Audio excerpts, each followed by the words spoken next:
சிறுகடிக்க ஆசை சீரியலில் டுடே எபிசோடில் க்ரஷுக்கு வேற ரொம்பவே ஹை ஃபீவராக இருக்குது. ரோகிணி இருந்துட்டு டாக்டர் சொன்ன அந்த மாத்திரையை கொடுத்து பார்க்கலாம் அப்படின்னு சொல்லிட்டு க்ரஷை எழுப்பி அந்த மாத்திரையை கொடுக்குறாங்க. நேற்று நைட்டு இருந்து மீனா முத்து பேரை தான் இவன் சொல்லிக்கிட்டே இருக்கான். அதனால் அவங்க ஒரு தடவை க்ரிஷை பார்த்துட்டு போனால் கண்டிப்பாக க்ரிஷோட நிலமை மாறிடலாம்ல அப்படின்ற மாதிரி அவங்களுடைய அம்மா சொல்லிக்கிட்டு இருக்காங்க. அவங்க க்ரிஷை பார்ப்பாங்களா, என்னம்மா பேச்சு பேசிகிட்டு இருக்க அப்படி என் நிலமையில இப்போ நான் இருக்கேன்னா அதுக்கு காரணமே அவங்க ரெண்டு பேரும் தான். என்னையும் மனோஜும் எப்படா பிரிக்கலான்னு சொல்லிட்டு அவங்க ரெண்டு பேரும் கங்கணம் கட்டிக்கிட்டு இருக்காங்க. அவங்க போய் க்ரிஷை பார்க்குவாங்களா, என்னம்மா பேச்சு பேசுகிறீங்க அப்படின்னு சொல்லிட்டு ரோகிணி ஒரு பக்கம் சொல்லிக்கிட்டு இருக்காங்க. அவங்க உன்னை வெறுத்தாலையும் க்ரிஷை வெறுக்க மாட்டாங்க. அதனால தான் சொல்லிக்கிட்டு இருக்கேன். கிரிஷ் மேலே அவங்களுக்கு ரொம்பவே அக்கறை இருக்குது. அதனால தான் நான் சொல்லிக்கிட்டு இருக்கேன். அவங்கக்கிட்ட நீ ஒரு வார்த்தை பேசினீங்கன்னா கண்டிப்பாக கிரிஷை பார்ப்பாங்க. கிரிஷுக்கும் காய்ச்சல் சரியாயிடும் அப்படின்ற மாதிரி சொல்கிறாங்க. நான் அவங்கக்கிட்ட பேசினா ஓடி பார்த்துருவாங்களா, அதெல்லாம் நடக்கவே நடக்காது. நீ சாப்பிட்டியா, முதல்ல போய் சாப்பிடு அப்படின்னு சொல்லிட்டு ரோகிணி இருந்துட்டு அவங்க அம்மாவை அங்கேருந்து விரட்டி விடுறாங்க. அதுக்கு அடுத்துதான் இந்த சைடு நம்ம மீனா இருந்துட்டு எல்லாருக்கும் காஃபி எடுத்துகிட்டு கொடுத்துட்ருக்காங்க. மீனா, ரவியை வர சொல்லுமா அப்படின்ற மாதிரி சொல்கிறாங்க. ரவி மாமா கூப்பிட்றாரு, வாங்க நீங்கள் அப்படின்ற மாதிரி சொல்கிறாங்க. அதுக்கு அடுத்துதான் மனோஜையும் கூப்பிட்றாங்க. ஒரு முக்கியமான ஒரு விஷயம் முடிவெடுத்திருக்கேன் அப்படின்ற மாதிரி சொல்கிறாங்க. இந்த வீட்டில் ஒரு மாற்றத்தை ஏற்படுத்தியிருக்கேன் அப்படின்ற மாதிரி சொல்கிறாங்க. என்ன மாற்றம், புதுசாக மாற்றம் பண்ண போகிறீங்க அப்படின்னு சொல்லிட்டு விஜயை நக்கலாக கேள்வி கேட்கவும், அதுக்கு அடுத்ததா அண்ணாமலை இருந்துட்டு முத்துவும் மீனாவும் மனோஜோட ரூம்ல இருக்கட்டும், மனோஜ் வெளியே ஹாலில் படுக்கட்டும் அப்படின்ற மாதிரியே சொல்றாங்க. என்னங்க சொல்றீங்க? ஆமா, அவங்களும் சின்ன சிறுசு தானே, அவங்களும் சந்தோஷமா இருக்கணும்னு நினைப்பாங்கல்ல, அதனால தான் சொல்லிக்கிட்டு இருக்கேன். அவங்களும் எத்தனை நாள் தான் வெளியவே படுத்துட்டு இருப்பாங்க. மேலே ரூம் கட்டணும்னா அவங்களும் கஷ்டப்பட்டு காசு சேர்த்துறாங்க. ஆனால் ஏதாவது ஒரு வழி அந்த காசு கரைஞ்சு போயிடுது. அவங்களாலையும் பாவம் எதுவுமே பண்ண முடியல, என்னாலையும் எதுவும் அவங்களுக்கு பண்ணி கொடுக்கவும் முடியல. அதனால தான் இப்படி ஒரு முடிவை எடுத்திருக்கேன் அப்படின்ற மாதிரி சொல்லிடுறாங்க. அதுக்கு அடுத்துதான் மனோஜ் இருந்துட்டு என்னாலெல்லாம் ஹாலெல்லாம் படுக்க முடியாது அப்படின்ற மாதிரி சொல்கிறாங்க. நீ ரோகிணி இல்லாமல் தனியாக தான் ரூமில் தூங்கிட்டு இருக்க, அவ்வளோ பெரிய ரூமு உனக்கு ஒருத்தனுக்கேவா, அதனால் இவங்க ரெண்டு பேரும் அந்த ரூமில் இருக்கட்டும், நீ முதல்ல வெளியே படு அப்படின்ற மாதிரி சொல்கிறாங்க. ரூம் தானே வேணுன்ற போது அந்த ரூம் அவங்க எடுத்துக்கிட்டோம், மற்றபடிக்கு அவங்க வெளியவே இருக்கட்டும் அப்படின்ற மாதிரி சொல்கிறாங்க. இதை கேட்டோன்னு எல்லாருமே அசிங்கமாக மனோஜ் பார்க்குறாங்க. உனக்கு கொஞ்சமாவது அறிவுன்னு ஒன்று இருக்கா? இருந்திருந்தா நீ இப்படியெல்லாம் பேசுவியா? என்ன பேசுகிறோம், என்ன பேசக்கூடாதுன்னு உனக்கு தெரியாதா? படிச்சிருக்கல்ல அப்படியே சொல்லிட்டு அண்ணாமலை இருந்துட்டு மனோஜை பிடிச்சி பயங்கரமாக திட்டிக்கிட்டு இருக்காங்க. அவன் பேசுறதுல என்னங்க தப்பு இருக்கு? அந்த ஏமாத்திட்டு போயிட்டா, என் பையனுக்கு கூடிய சீக்கிரமாக நான் கல்யாணம் பண்ணி வைக்க போகிறேன். அவன் வெளியே படுத்துட்டு இருந்தா அவன் பொண்டாட்டி அவனை பற்றி என்ன நினச்சிக்கிட்டு இருப்பா? அதனால தான் சொல்கிறேன், என் பிள்ளையோட ரூமை நான் யாருக்கும் கொடுக்க மாட்டேன் அப்படின்ற மாதிரி சொல்லிடுறாங்க. தேவையில்லாமல் பேசிகிட்டு இருக்க விஜயா, அவங்க ரூமை இறக்கப்பட்டு கொடுத்ததுனால தான் நம்ம ரூமில் இருக்க வேண்டியதாக இருக்குது. இல்லாட்டி நம்ம ரெண்டு பேரும் வெளியில் வந்துடலாம், அவங்க ரெண்டு பேரும் உள்ளே போகட்டுமே அப்படின்ற மாதிரி சொல்கிறாங்க. அதெல்லாம் என்னால் முடியாது. இங்கே பாருங்கள், மனோஜ் நல்லா படித்தவன், ஒரு பெரிய பிஸ்னஸ் மேனு, அவனை போய் வெளியில் படுப்பானா அப்படின்ற மாதிரி சொல்லிக்கிட்டு இருக்காங்க. அதுக்கு அடுத்துதான் அண்ணாமலை இருந்துட்டு என் பேச்சுக்கு மரியாதை கொடுக்கறதா இருந்தால் மீனா முத்து நீங்கள் ரெண்டு பேரும் அந்த ரூமில் தான் நீங்கள் இருக்க போகிறீங்க. இவனுக்கு எப்போ டிவோர்ஸ் ஆகுமோ, எப்போ கல்யாணம் ஆகுமோ அதெல்லாம் அப்புறமா பார்த்துக்கலாம். முதல்ல இவன் லைஃப்பில் செட்டில் ஆகிற வரைக்கும் நீங்கள் அந்த ரூமில் இருங்க. எவ்வளோ சீக்கிரம் ரூமை கட்டிட்டு போனோமோ அவ்வளோ சீக்கிரமாக மேலே ஒரு ரூமை போட்டுடலாம் அப்படின்னு சொல்லிட்டு அண்ணாமலை சொல்லிக்கிட்டு இருக்காங்க.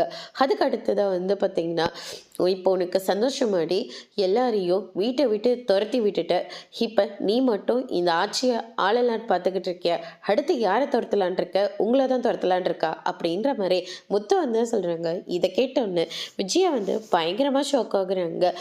என்ன சொல்கிற அப்படின்னு சொல்லிட்டு கேட்ட உடனே, பின் என்ன அந்த பார்லராமா இவனை ஏமாற்றிட்டு போயிடுச்சு, ரவியோட வாழ்க்கையில் அந்த நீத்து தப்பு பண்ணுறதுனால ஸ்ருதி கோச்சிக்கிட்டு போயிடுச்சு, அதுக்கும் இதுக்கும் என்ன சம்மந்தம் இருக்குது? தேவையில்லாமல் எல்லா பழியும் தூக்கி மீனா மேலே போட்டுக்கிட்டு இருக்கீங்க அப்படின்ற மாதிரி சொல்கிறாங்க. அதுக்கு அடுத்ததான், அம்மா இனிமேல் நான் தனியாக தான் தூங்கணுமா, அது வெளியே தான் தூங்கணுமா அப்படின்னு சொல்லிட்டு மனோஜ் சொல்லிக்கிட்டு இருக்காங்க. அதுக்கு அடுத்ததாக பார்த்தீங்கன்னா, நீ எதுக்காகவும் கவலைப்படாதரா, கூடிய சீக்கிரமாகவே நான் உனக்கு சீக்கிரமாக கல்யாணம் பண்ணி வைக்கிறேன் அப்படின்னு சொல்லிட்டு விஜய் வந்து சொல்லிக்கிட்டு இருக்காங்க.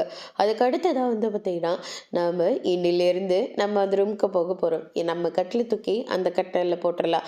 அந்த கட்டில தூக்கி வெளியில போட்டுறலாம். அதுக்கப்புறம் நம்ம ஜாலியா இருக்கலாம். அப்படியே சொல்லிட்டு முத்துவும், மீனாவும் ரொம்பவே சந்தோஷமா இருக்காங்க. இத பார்த்த உடனே மனோஜ் இருந்துட்டு அவங்கள பார்த்து முறைச்சுக்கிட்டு இருக்காங்க. அதுக்கு அடுத்ததா ஸ்ருதியோட ரெஸ்டாரண்ட்ல ரோகிணி வந்து நிக்கிறாங்க. "எப்படி இருக்கீங்க?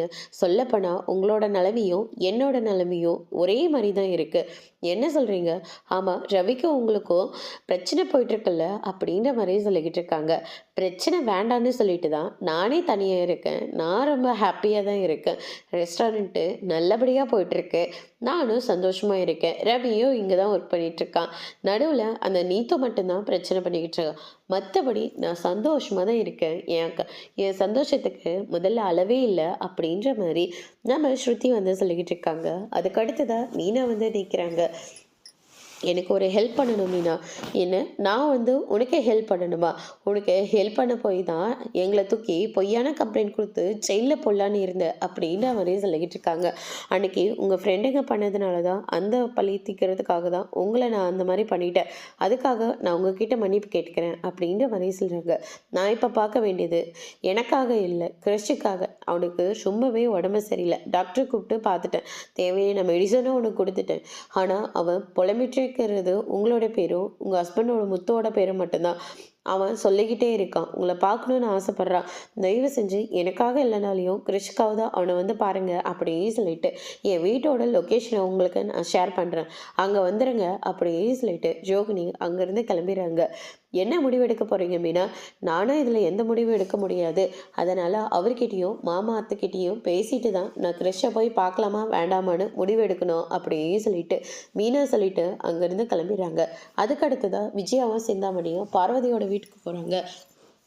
என்ன மாஸ்டர் பார்வதி இல்லைங்களா அப்படின்னு சொல்லிட்டு கேட்கவும், பார்வதியும் அந்த சிவனும் சேர்ந்துக்கிட்டு ஏதோ அவார்ட் வாங்குறதுக்காக கோயம்புத்தூர் வரைக்கும் போயிருக்காங்க.